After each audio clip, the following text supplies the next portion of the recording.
you free. And those clouds in your head that continue to block out the light,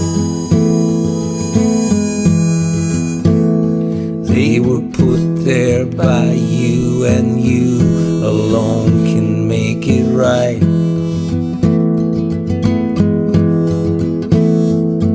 With friends by your side to help to lift you up every day.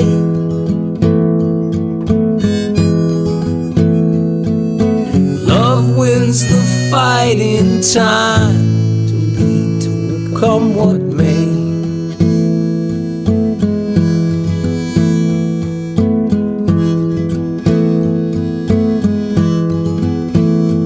I've been walking all night through the rain down this country road.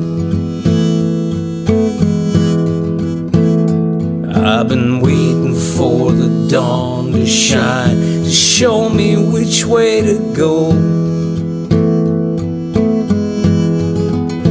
There was a time not long ago when I'd be sheltered at home. But life has changed and it's strange, but I don't feel that no more. Now I'm anchored to the wind, my friend, in a brand new day.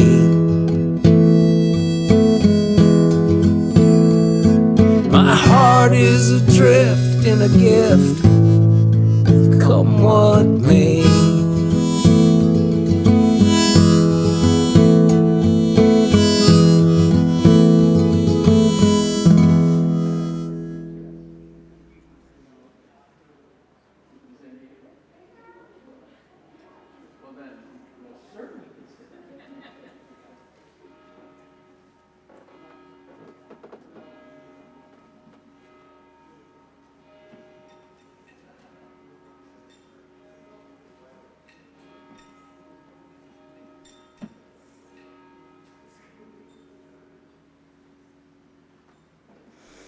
And so the bell rings, the ancient bell that gathers us each Sunday morning.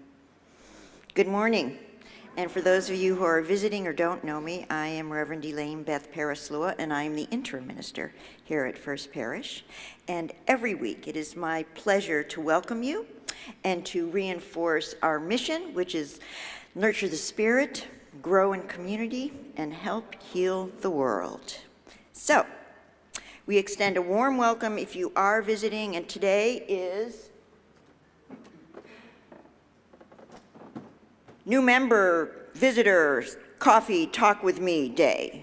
Talk with me because Lori's gone for the summer. So if you are visiting and would like to know more about First Parish, please join me out in the Parish Hall in the corner where the couches are, and we'll talk about First Parish, and I'll learn more about who you are. We extend a welcome, and we also acknowledge the land that we're on. We acknowledge that the place where this building resides, where we worship, where we do our work, where we build community and heal the world, was once the land of the Wabanaki Federation. And we remember that because the Wabanaki Confederacy and Federation was a huge, it was the state of Maine and most of New England. And the Maliseet, the Micmac, the Passamaquoddy, the Penobscot were vibrant social communities. And it was because of the arrival of the Europeans that their numbers diminished and their land was stolen. And our history is part of that genocide and that destruction of their natural resources and life. So to restore that relationship, we acknowledge that, not with guilt or with shame, but in truth-telling. Because when we tell the truth, we recreate history, because history and the present are one.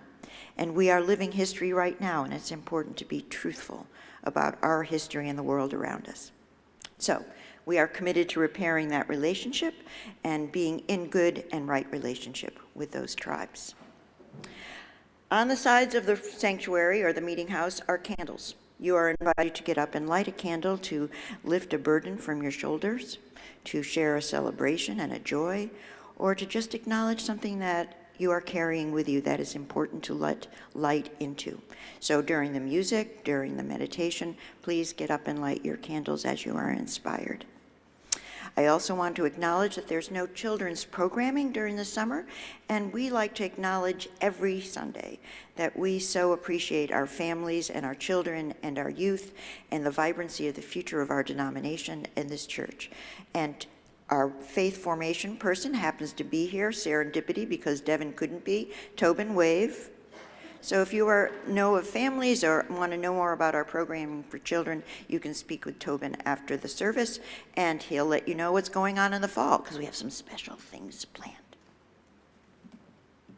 Now I invite you to enjoy our wonderful musician, Brenda Franey, this morning, and the Prelude. Allow it to bring your spirit into the room so that you can give or receive whatever you arrived here today to give or to receive. Thank you for being here.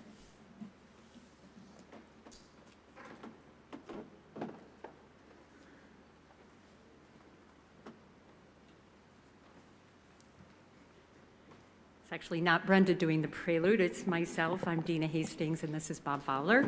Thank you for correcting that. This is a song by Alanis Morissette, who's one of my favorite artists in that she has the ability to really expose some deep vulnerabilities with her lyrics, and to use that as healing, to get people to know her and to understand her. So I'll be holding up some signs about what I'm feeling inside while I'm singing the song.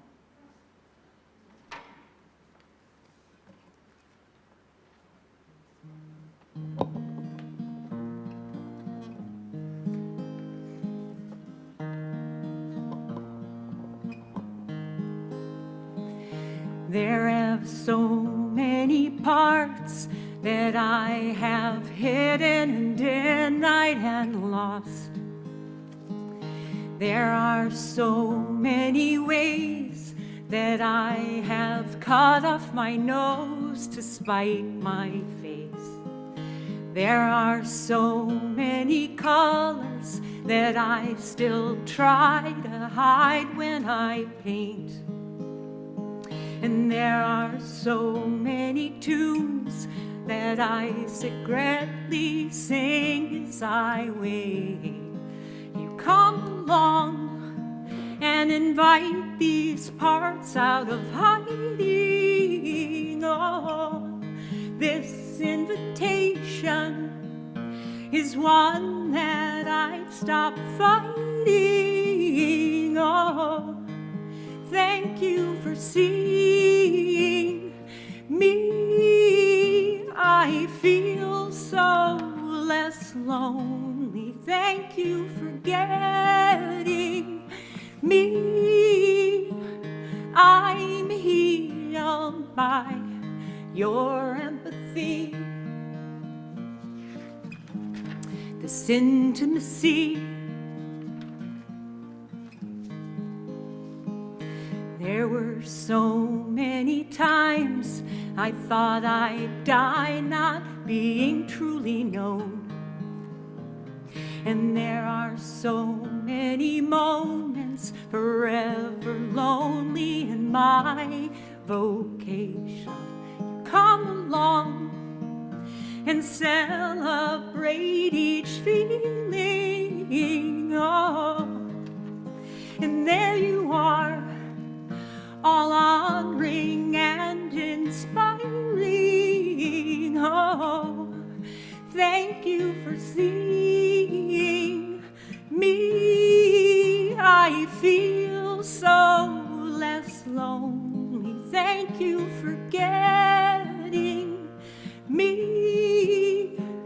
I'm healed by your empathy.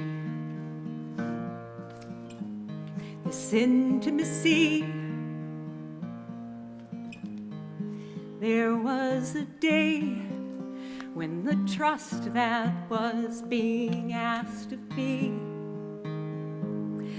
require too much to see, to accept your generosity, and to know myself enough to let you help me. Thank you for seeing me. I feel so less lonely. Thank you for getting me. I'm healed by your empathy. This intimacy.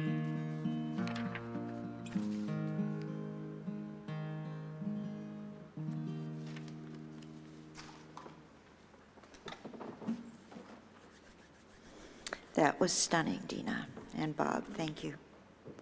You must have read my sermon, because the lyrics are actually part of what I wrote. I love when that happens. Bring your broken hallelujah here. Bring the large one that is beyond repair. Bring the small one that's too soft to share. Bring your broken hallelujah here. I know that people have told you that before you can give, you have to get yourself together. They have overstated the value of perfection by a lot. Or they forgot. You are the gift. You are the reason we are here. We all bring something broken, things, songs, dreams, a long-lost hope. But here and together, we reach within as a community, and we begin again.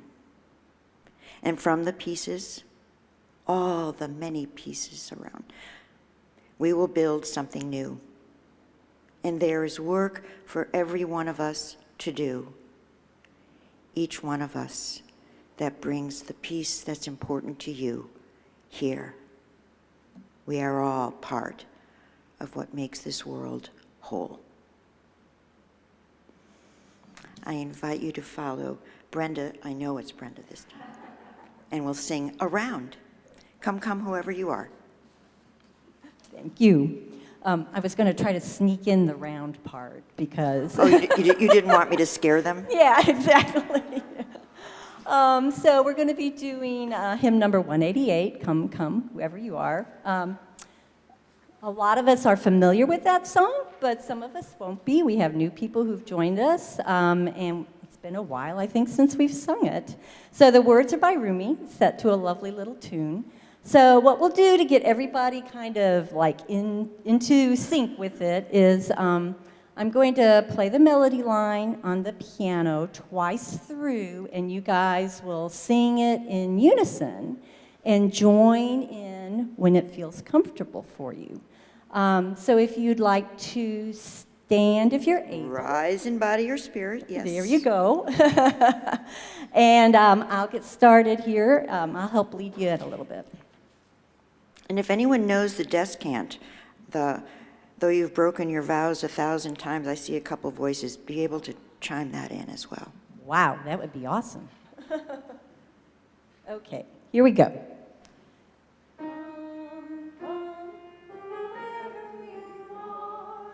Wanderer, worshiper, Lover of leaving, ours is no caravan of despair. Come yet again, come. Come, come, whoever you are. Wanderer, worshiper, lover of leaving, ours is no caravan of despair. Come yet again, come. Okay, I heard voices. It was great. Now we're going to do the round. Okay. You want to take one side and I'll take the other? Yeah, sure, that would be great. Would you like? Are you a right or a left? Well, how about if I be the second part? Oh, I'd rather you start. No, that's what I mean. You start. You start, okay. You start, and then That's I'll us. bring these people in. How's that work? Okay. All right, here we go. Let me get us our beginning note. Are we ready? Okay, this side with Reverend Elaine. Come, whoever you are, wonder,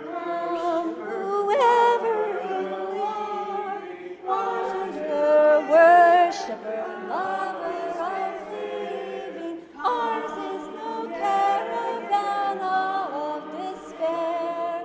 Come yet again, come,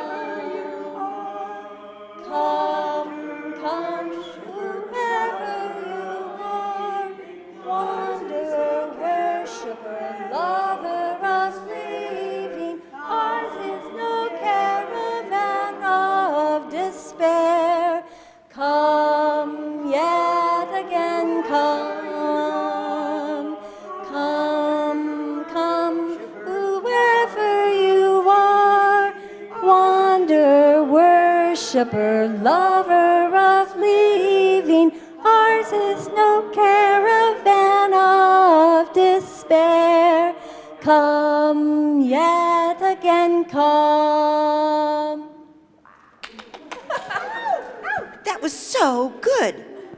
Now, we will join in our unison chalice lighting and covenant. It's printed in your order of service. Love is the doctrine of this church. The quest for truth is our sacrament, and service is our prayer. This is our great covenant, to dwell together in peace, to seek truth in love, and to help one another, to the end that all souls shall grow into harmony with the divine.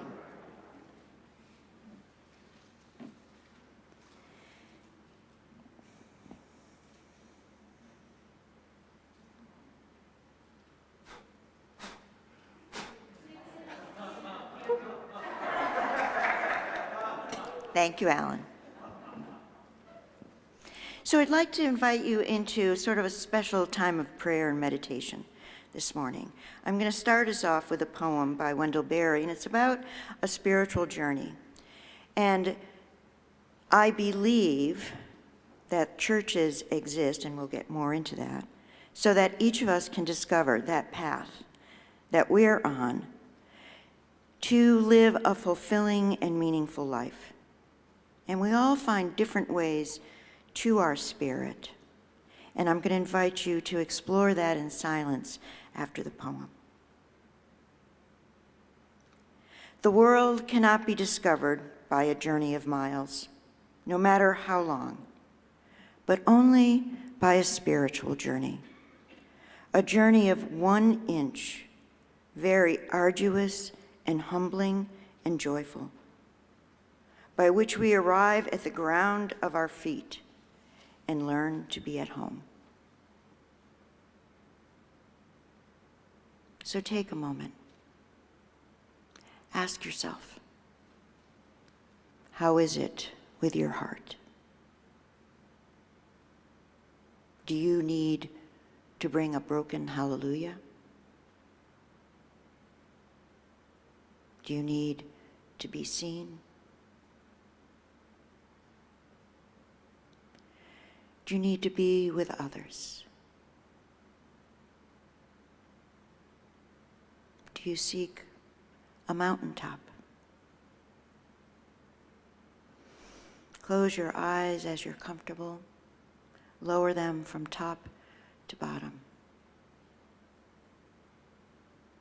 Then allow your hands to sit comfortably on your lap, palms up to receive.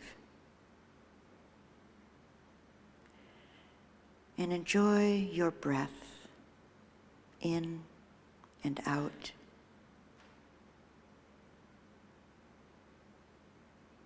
And allow yourself to check in with body, with mind, with Spirit.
Allow those thoughts to bring you back to this room.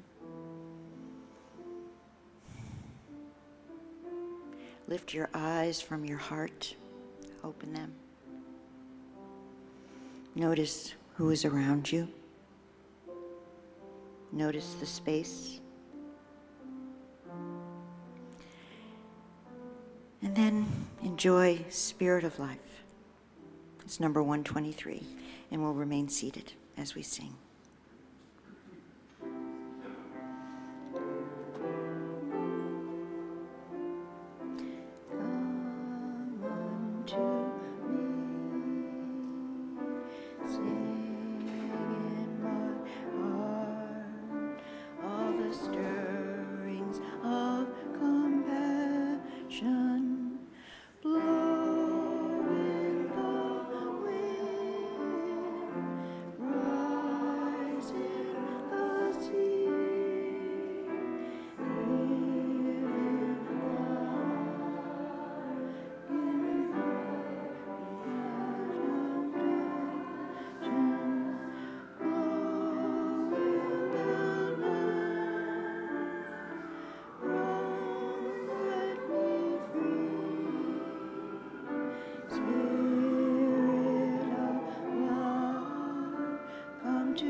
I do not know where this reading came from.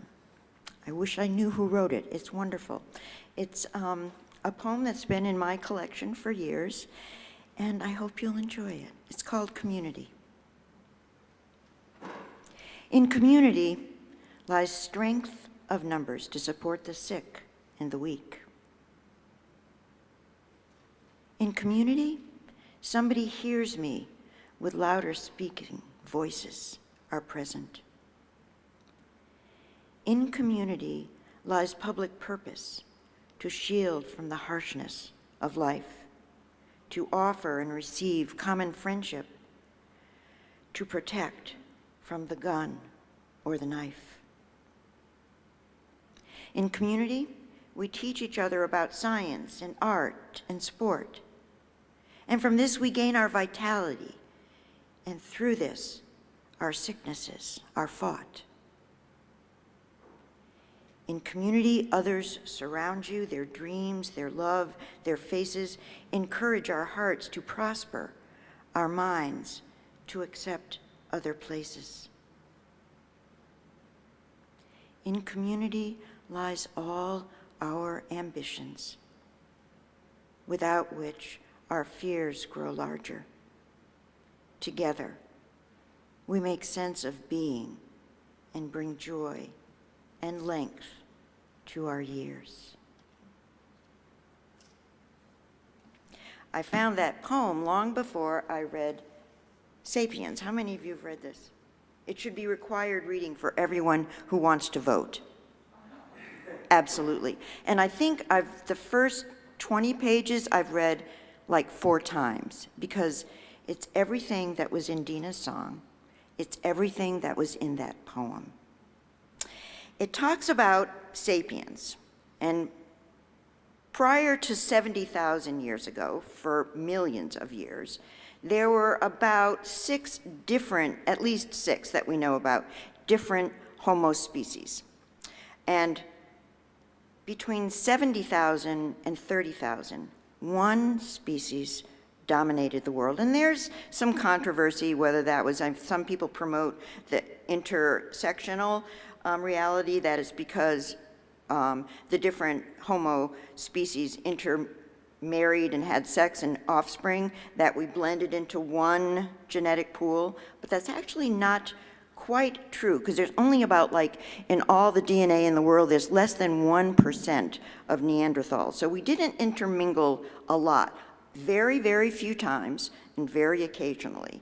There was, and do you know about donkeys and horses? That mules can't reproduce. So the way that we know when different species have sex and have offspring, if those offspring are fertile, then it was a compatible DNA, and then that's when we get, puppies. That's when we get all kinds of intermingling between species. But with the homos, we were genetically different enough that when we had relationships, the offspring were not fertile, so they didn't reproduce, except for in a few extreme exceptions. So, sapiens, for many reasons, became the dominant species of homos on this earth. So, after about 30,000 BC, there was no more Neanderthals. There were no more of the other types of homos. And the reason is, the most fundamental reason, is language. Sapiens had the capacity, the intellectual capacity and the muscle needs to make a lot of different sounds from which they constructed, and signs, they constructed sentences, long sentences that they could use to communicate more detail, more information. Like birds and lions and other animals can communicate like eagle, danger, or lion, danger, or water, food, but they can't make sentences. They communicate very differently. And because sapiens had this capacity to build detailed sentences, they were able to share more information. There's water over there, and if we go over and fill our water jugs now, we'll be able to travel over there. Or, that lion is behind the tree, and we need to get out of here fast. More information, okay? So, and also, because sapiens, there are 2 very distinct properties.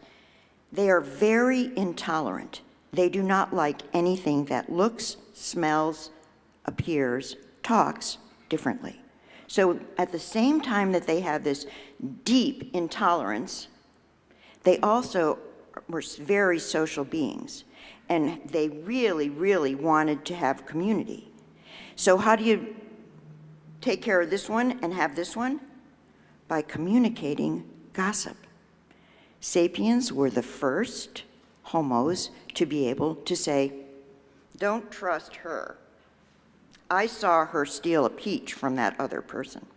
Or, "That tall guy, follow him because he knows where the best bison are." So we gossiped. We learned, unlike other animals, we learned to build more tight communities because we'd say, not that one, but these over here, these are our friends, not them. We're avoiding them. And so what it did, before that, homos only could gather in groups of maybe 50 to 100. They couldn't communicate or sustain relationships with greater than those numbers because they didn't have enough information to make it safe.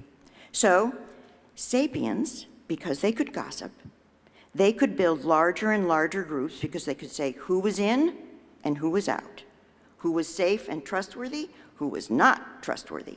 And they started bonding and building larger communities. There was another factor in their language. Unlike any other species, they created stories, myths.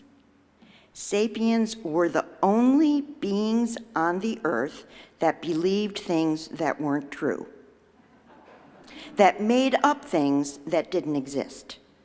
So no matter how many times you tell a monkey, give me your monkey, or give me your banana, because I promise you that when you die, you will go to monkey heaven and you'll have more bananas than you could ever possibly eat. But sapiens could do that.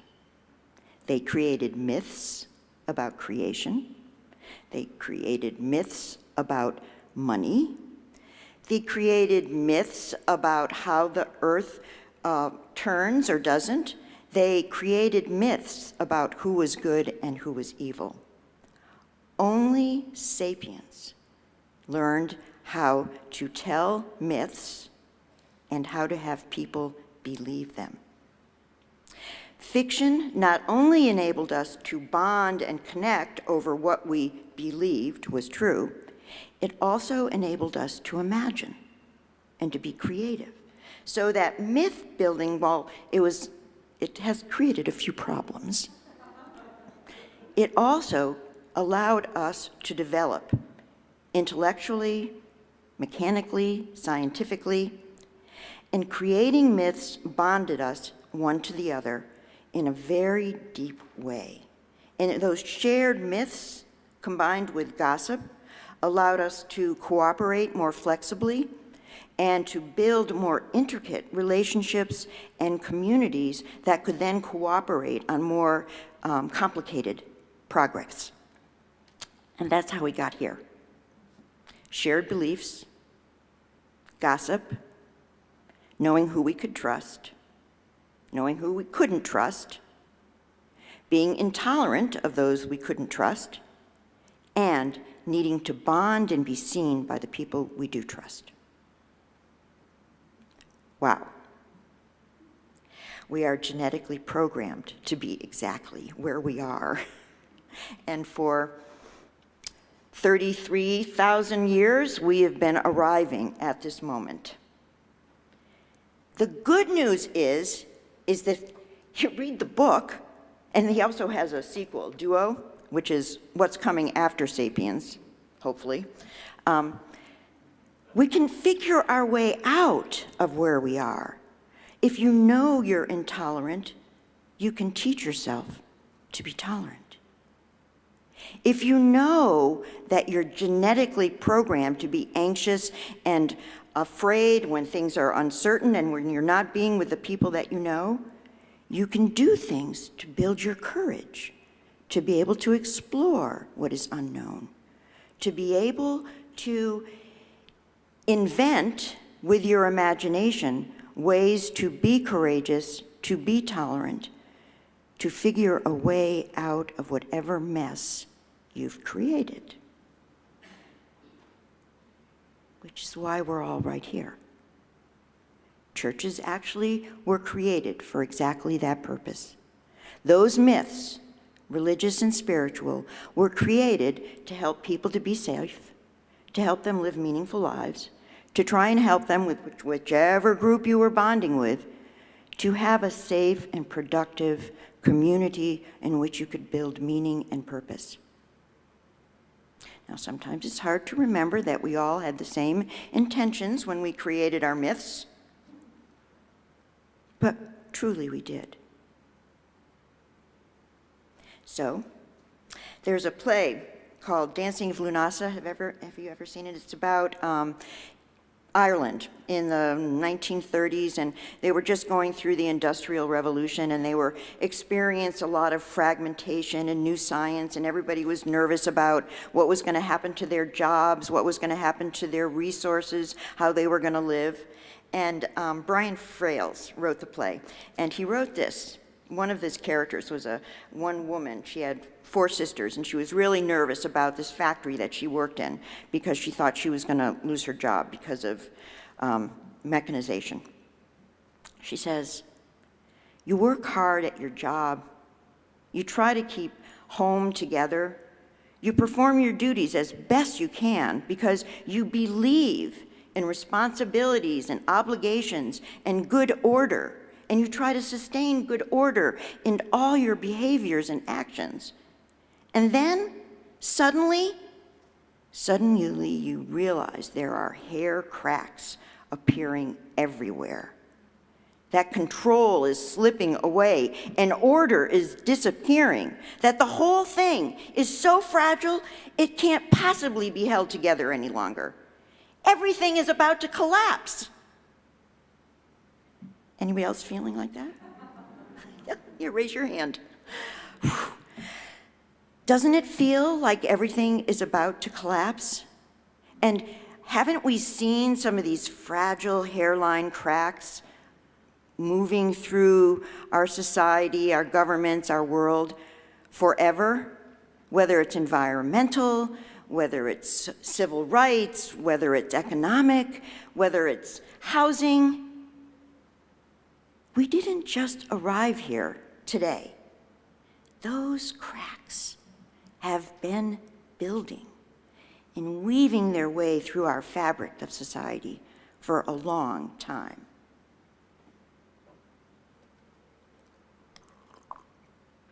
So we're all wrestling with change, with uncertainty, and I decided, this part of the sermon came this morning around 3 a.m. I woke up and I'm like, and I don't know about you, I have a little rolling list of all the things to worry about. Some of them are personal, some of them are social, some of them are whatever. And after rereading the first chapter in this book, I got to say, oh, there's nothing really wrong. I'm genetically programmed to do this at 3 in the morning. It's part of my sapien DNA. Intolerance, worry, imagination, uncertainty. Okay, now I can go back to sleep.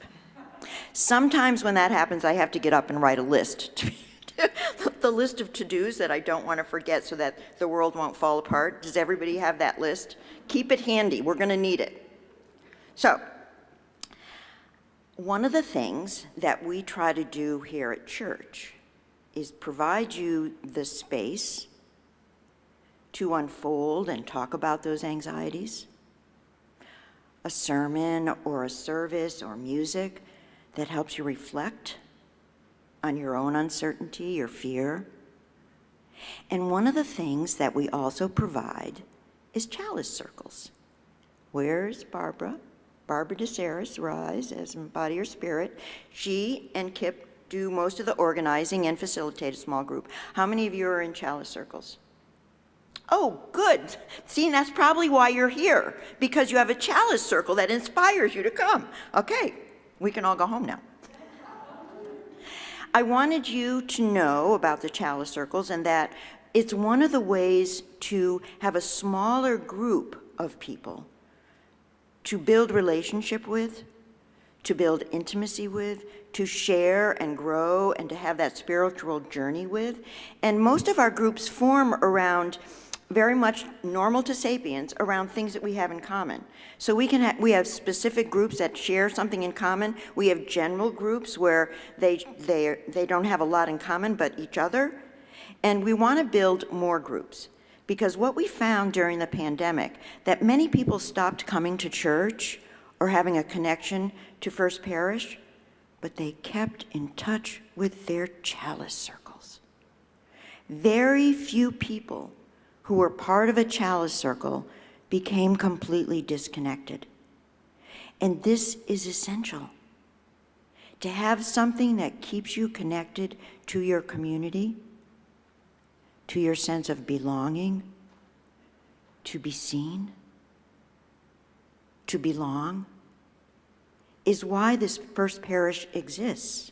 A major piece of that. Nurture the spirit, grow in community. The third part is help heal the world. Without the first two, you cannot do the third. Not one of us alone can save the world. Together, that's another possibility waiting. In no time in our lives, or do I think maybe in history, has there been a moment like this? With so many people. The earth is the largest population it's ever had. So much intolerance. We are practicing being sapiens at a really, really dangerous level. So much divisiveness around myths.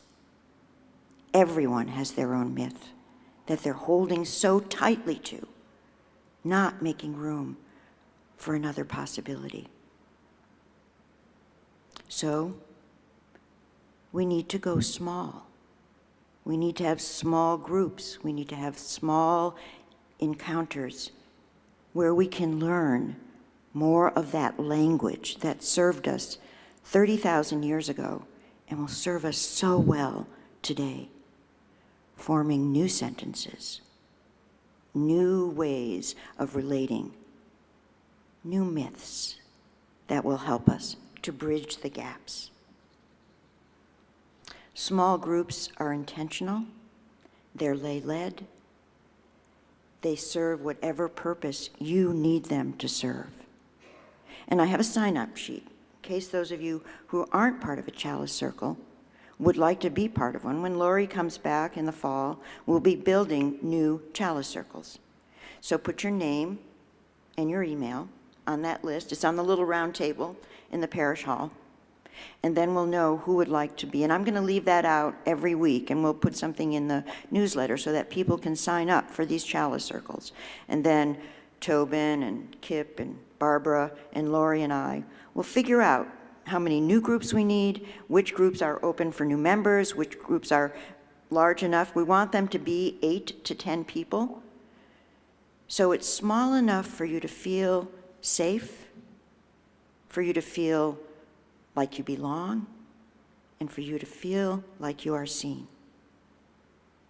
That's one way that we're going to rebuild and strengthen the engagement of individuals with First Parish.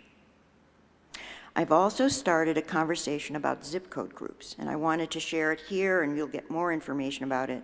By organizing people by their zip codes, it gives a geographical grouping that's larger than a Chalice Circle, but still small enough to manage and small enough to be able to communicate more easily, keep an eye on each other more easily to know who's moving, who has had a loss, who might be ill, who fell. So it improves the way that we can communicate amongst the membership and keep everyone feeling like they're seen and like they belong. And that's probably the most important thing we can do for each other right now, and to help each other move through whatever changes this world is going to present to us in the next few years. To not only move through it, but to thrive with it, to find our place, to find our voices, to find our way to support the best for all. The tenets of our faith really are about building community, opening up that understanding of belonging and who's in, and we don't try to have anyone be out. We're calling people in. And I think that's what Unitarian Universalists are all about. And we're discovering new and better ways to do that all the time. Now we're focusing on things like the environment and dismantling white supremacy. You know, some of the old myths about how we can be in the world need to be corrected so that there's a place for everyone and an earth for everyone.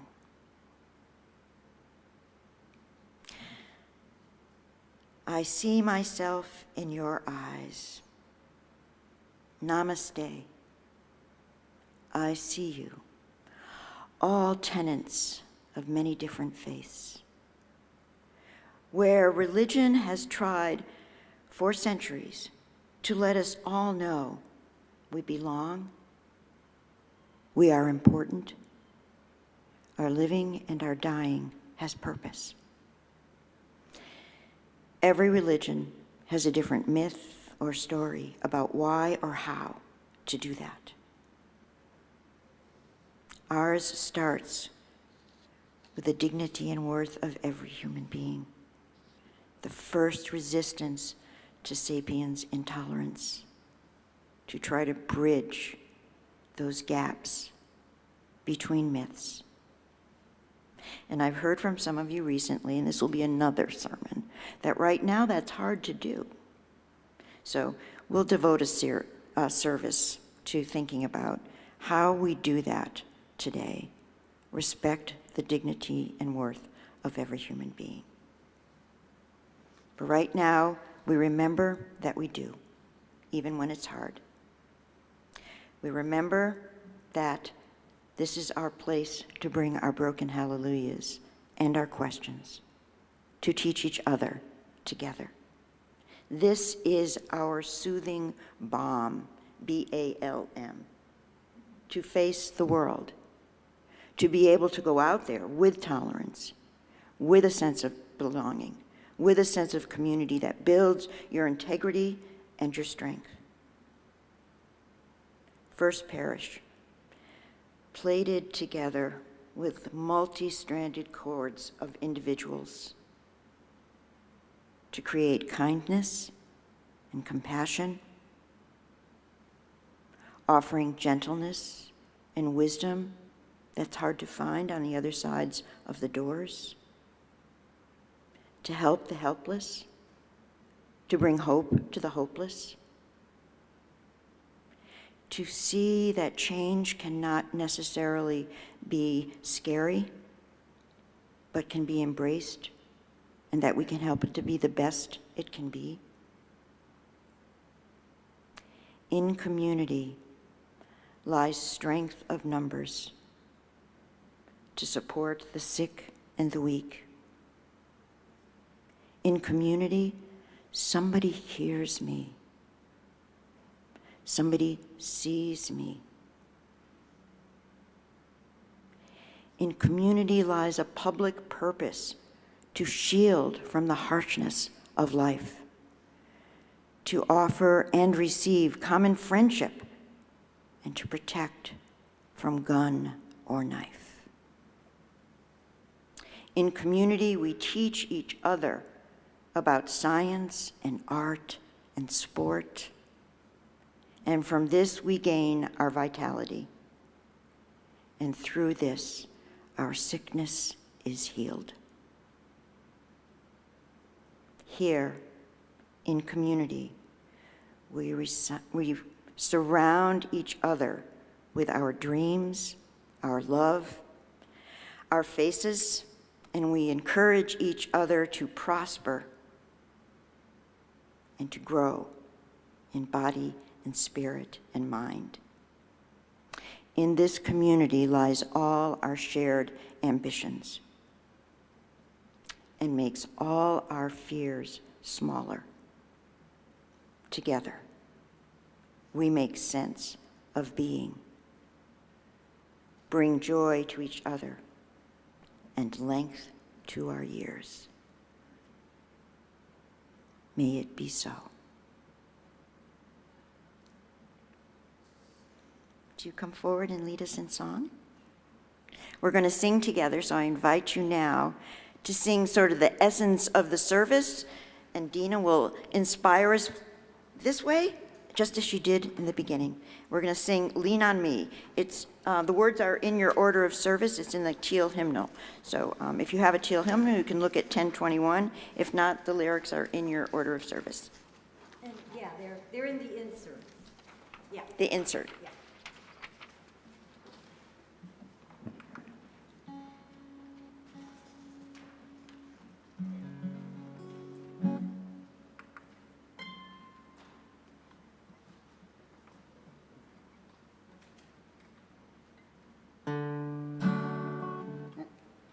sorry, little tuning. Look at this.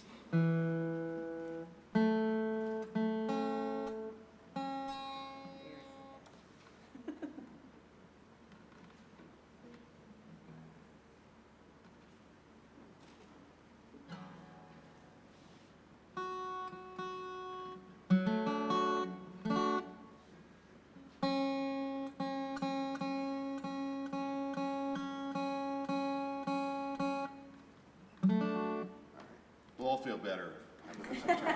Isn't that why we're here? See, you know, everything is a perfect example.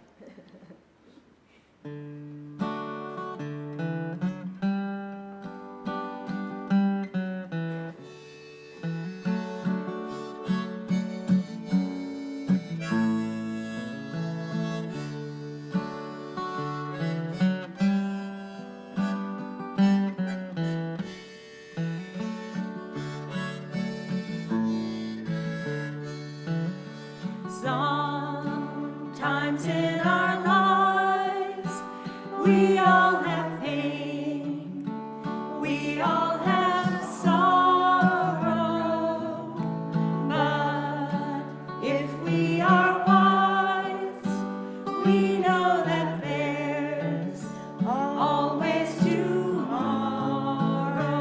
Lean on me when you're not strong, and I'll be your friend. I'll help you carry on, for it won't be long till I'm gonna need somebody to lean on. Please swallow your pride if I have things you need to borrow, for no one can fill those of your needs that you won't let show. Lean on me when you're not strong, and I'll be your friend. I'll help you carry on, for it won't be long till I'm gonna need somebody to lean on.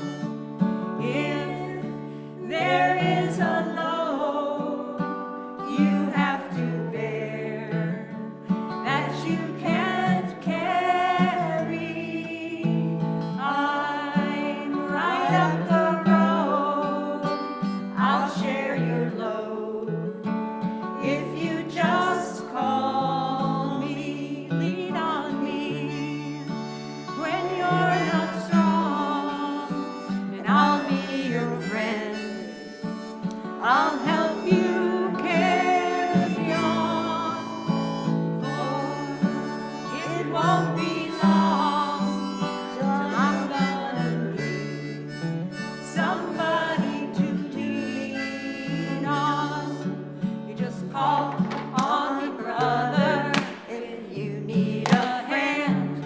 We all need somebody to lean on. I just might have a problem that you understand. We all need somebody to lean on. Lean on me when you're not strong, and I'll be your friend. I'll help you carry on, for it won't be long till I'm gonna need somebody to lean on.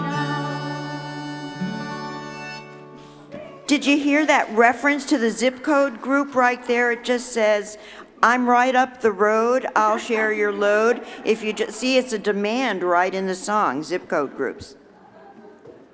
We are now going to receive your offering. This is just one way that we build community and grow in community, is by sharing our resources. I invite you all to be as generous as you possibly can, and thank you for all your gifts, your time, your treasure, and most of all, for being right here, right now.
Something important, I think, is being asked of us these days, as humans, as Homo sapiens. What it is, I'm not exactly sure, but I think it starts with faith. For whatever you believe in, whether you believe in God or human beings or the earth. Rabbi Heschel said this: faith begins with a consciousness that something is being asked of us. It is in that tense, eternal asking in which the soul is caught and in which our answers are elicited that we begin. I think whether or not you have noticed that this moment is asking that something of us. And I don't think we're really clear in this moment exactly what it is. But when we come here together, we start to be able to see each other, hear each other, and discover what it is we need to believe in this moment, so that when we leave this space, we carry that faith in goodness, in humanity, in what's possible with us. And that changes how we will be in the world. That is my hope for our coming together, that we will be an inspiration out there as well as in here. May it be so. Alan, would you be my extinguisher as well as my lighter? We'll join together in distinguishing chalice words that are printed in your order of service. And they have a special meaning every week for us.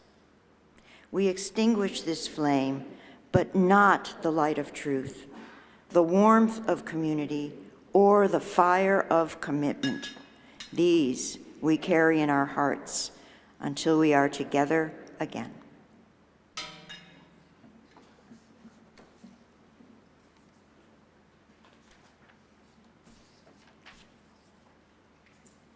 Okay, so I do want to remind people that Reverend Elaine's going to be out in the parish hall, right? For newcomers, yes. For newcomers. So anybody that would like to learn more about First Parish and Unitarian Universalism, please join her out there. Okay, so this is the first truly summer in-person service that I think we've had in a long time. So I wanted to do a postlude that was summery. And I actually found one in our hymnal. I don't expect people to sing. Maybe it's better that you don't sing, I don't know. But it's page 66 if you want to look at the words. The words are beautiful. I'm not multi-talented to sing and play at the same time. But the words are beautiful, and feel free to hum along if you'd like.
Thank you.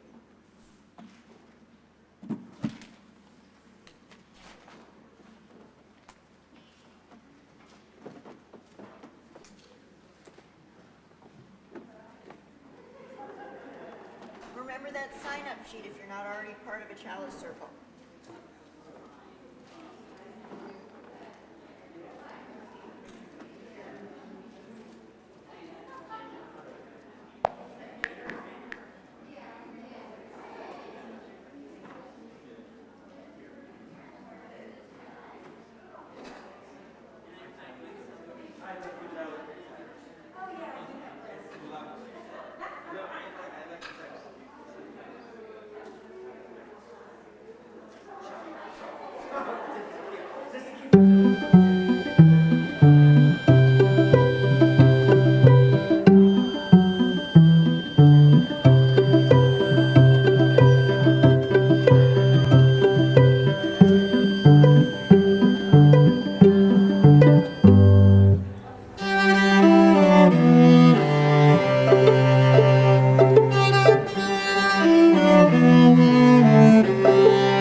Yeah.